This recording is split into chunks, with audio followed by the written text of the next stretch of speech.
नमस्कार, मैं शालिनी और आप देख रहे हैं सर्च इंडिया न्यूज। आइए बढ़ते हैं आज की बड़ी खबर की ओर। काल 18 तारीख सायंकाळी 6 वाजता प्रचार संपला। बल्लारपूरची जाहीर सभा आटोपल्यावर काही गावातील कार्यकर्त्यांनी निवडणुकीच्या प्रचारादरम्यान त्यांच्या गावात मी पोहोचू शकलो नव्हतो, तर त्यांनी गावात येऊन सदिच्छा भेट घ्यावी अशी इच्छा व्यक्त केली आणि त्या इच्छेनुसार मी येरगाव या गावाला गेलो। एका कार्यकर्त्याच्या घरात आम्ही बसलो असताना आम्हाला कोसंबीवरून फोन आला की तुम्ही येरगावमध्ये जसं कार्यकर्त्यांच्या सोबत चर्चा करत आहात, संवाद करत आहात, त्यांच्याशी बोलत आहात, तर कोसंबी या गावातही आपण यावं। नगेश्वरच्या तलावाच्या संदर्भात आम्हाला आमच्याशी काही बोलायचं आहे। आणि मी कोसंबीमध्ये गेलो। कोसंबीमध्ये पक्षाचे कार्यकर्ते व काही ग्रामीण भागातील जनता तिथे उपस्थित होती। कोणताही माईक नाही, कोणताही स्पीकर नाही, काहीही नाही। गावातला एक सन्माननीय शेतकरी व्यक्ती मला नगेश्वर तलावाच्या संदर्भामध्ये त्याच्या खोलीकरणाची माहिती देत होता। तितक्यात स्वतः काँग्रेसचे उमेदवार संतोष रावत, त्यांच्यासोबत काही धष्टपुष्ट लोक होते आणि त्यांचे काही कार्यकर्ते हे तिथं आलेत। मी त्यांना विचारलं की तुम्ही माझ्या कार्यकर्त्यांच्या या संवादामध्ये तुमचा काही आक्षेप असेल तर तुम्ही निवडणूक आयोगाशी माझी तक्रार करू शकता, पण मी स्वतः लॉ ग्रॅज्युएट आहे। या निवडणुकीच्या जाहीर प्रचारानंतर कार्यकर्त्यांना भेटता येतं आणि म्हणूनच बूथवर सुद्धा 25 कार्यकर्ते एकत्र बसतात। यावर कोणतीही बंदी नाही। कोणताही जाहीर प्रचार, पोस्टर, पॉम्पलेट किंवा स्पीकर लावून मी ही बैठकीत बसलो नाही। आमचे कार्यकर्ते आहे, कार्यकर्त्यांसोबत त्यांच्याशी संवाद करणं ही माझी जबाबदारी आहे, माझं दायित्व आहे आणि मी ते करतोय।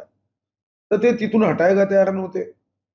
मग त्यांनी तिथून धक्काबुक्की सुरू केली, कारण नसताना गुंडागर्दी सुरू केली। मला पोलीस जे माझ्या सुरक्षेचे आहे त्यांनी कवच केलं, पण मला कवच जरी झालं, मला धक्काबुक्की करण्याचं त्यांच्या मनात जरी असलं तरी पोलिसांचं कवच असलं ते माझ्यापर्यंत पोहोचू शकत नव्हते। त्यांनी जबरदस्तीने धक्के मारले, पण ते धक्के मारल्यानंतर मात्र गावकरी आणि त्यांच्यामधला संघर्ष सुरू झाला। मी त्यांना वारंवार सांगत होतो की तुम्ही काही गुंड प्रवृत्तीचे लोक घेऊन आला आहात आणि या अगोदरही तुमच्याबद्दल जनतेच्या मनात हा भ्रम आहे की तुम्ही दादागिरी करता, तुम्ही कारण नसताना करू नका। असं जर केलं तर कायदा आपलं काम करेल। तुम्ही तुमचा प्रचार करा, मी माझा प्रचार करतोय, माझा कार्यकर्त्यांशी मी भेट घेतोय, तुम्ही तुमच्या कार्यकर्त्यांशी भेट घ्या, पण माझ्या कार्यकर्त्यांच्या बैठकीमध्ये असा उद्दामपणा तुम्ही करणं हे अयोग्य आहे। आणि जेव्हा त्यांनी महिलांवर हात उचलला, महिलांची धक्काबुक्की केली, त्यानंतर मात्र मी पोलीस अधीक्षकांना थेट फोन केला, पोलीस अधिकाऱ्यांना थेट फोन केला। पोलीस अधीक्षक आल्यानंतर मी त्यांना विनंती केली की तुम्ही गावकरी इथं आहेत किंवा कार्यकर्ते इथं आहेत, त्यांच्याशी बाजू ऐकून घ्या। त्यांना या ठिकाणी येण्याची गरजच नव्हती। हा कार्यकर्त्यांच्या बैठकीमध्ये त्यांनी येण्याचं कारण काय?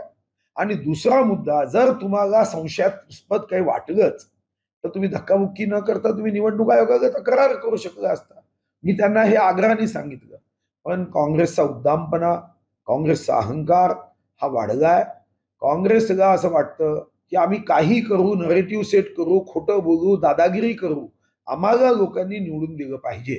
विकासाच्या मुद्द्यावर जेव्हा त्यांना आमच्याशी तुलना करता येत नाही, विकासाचं काम सांगता येत नाही, तेव्हा मात्र ते या पद्धतीने काम करतात। आणि मी त्यांना सांगितलंय की संतोष रावतजी, तुमच्याबद्दलही माझ्याकडे तक्रारी येतात की तुम्ही बकरे कापत आहात, तुम्ही दारू वाटत आहात, पण मी अशी तक्रार आल्यावर मी तुमच्या कार्यकर्त्यांच्या घरात किंवा तुमच्या घरात येत नाही।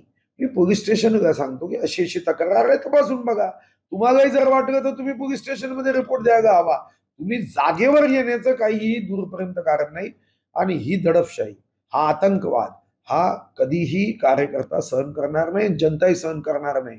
त्या कोसंबी गावातील लोक अतिशय चिडून गेलेत यांची ही कृती आणि आचरण पाहून। ही दादागिरी ही भारतीय जनता पार्टी आणि विशेष करून महायुति आणि जनता सहन करणार नहीं।